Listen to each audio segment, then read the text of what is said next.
Kami na, baka mapunit.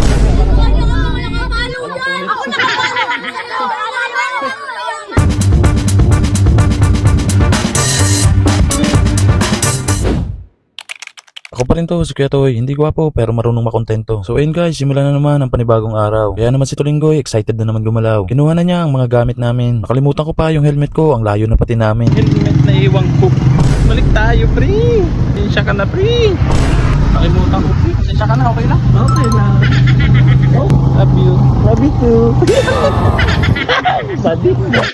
So ayun, nakuha ko na nga ang helmet ko. Nilagay ko na rin sa aking ulo. Pero di ko na ilak kung ano-ano kasing binabalak. Buti na lang maganda ang panahon. Kasama talaga, sana wag umulan ngayon. Parang mga lakad namin ay di maabala. Habang tumatagal kasi ay mas lalong dumadami sila. Tapos matadagdagan pa pagsapit ng umaga. Kaya naman ngarag talaga. Lalo na ngayon dahil kami lang dalawa. Kaya minsan sa Jumapa may nagagalit na. Buti na lang at napapaliwanagan sila ni Ate Gracia. Nagsimula muna kami sa pinakamalapit naming madadaanan. Kaya naman itong Sienalos ang unang pinuntahan. Kuya Toy, nasa inspection tayo, baka nakakalimutan mo. Parang nasa Goldilocks lang kung magtingin ng tinapay dito. O kala nyo nasa SM na kami, no? Wala nun dito sa panganiban namin. Pero ang LCC dito ay maganda naman din. Si Tulinggoy, ginawa pa talaga tong salamin. Bitawan mo yan, hindi mo naman yan bibili. May nangingili ng sticker sa atin dito sa inspeksyonan namin. Shoutout nga pala sa inyo, sa tropang atin. Pati mga gasolinahan ay aming i-inspeksyonan. Mga oil and water separator kasi ay aming tinitingnan. Kung nami-maintain ba ito ng maayos at nalilinisan. Para naman siguradong working yan. Pre, walang basurahan. Walang basurahan. Kunin mo pre yung pan-ticket. Ay!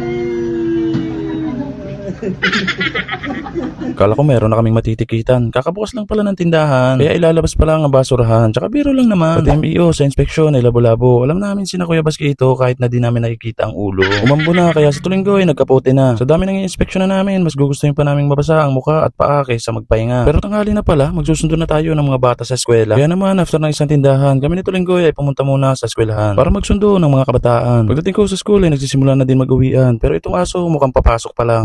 Joke lang, baka kayo kurabahan, mukhang ako pa naman ang pupuntahan. Nagantay lang ako ng ilang minuto pa dahil maya-maya lang si Ben ay nandito na. Pero di ko inaasahan to, pati pala mga bata nanonood sa vlog ko. Kailang aanim. Aanim lang yung dala ko, ang dami naging kanina eh. Ayaw rin! Kami na, baka mapunit. Ako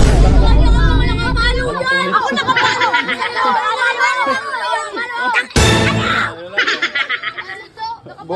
Bukas, madala ulit ako. Naubos na eh. Tuloy ang inspeksyon pagkatapos magsundo. Dito naman kami sa loob ng palengke sa may tindahan ng tuyo. May mga nakakapanood din pala ng vlog natin dito. Ayan o, sina ma'am na tumawag sa atin dito. Shoutout po sa inyo. Pati sa nanghingi ng sticker sa atin sa may karnihan dito. Sa motor po ay bumalik agad kami. Dahil tumawag si Engineer RJC. Kasama namin si Boss Romel na ang ngiti ay limited lang. At si Boss Shoni na chill lang. Bago umalis, nadaanan pa namin si Hans Express. Hanip sa kulay ng howler ang bangis. Ayos ang mga palining, pampawala ng stress. Ayos ang datingan ng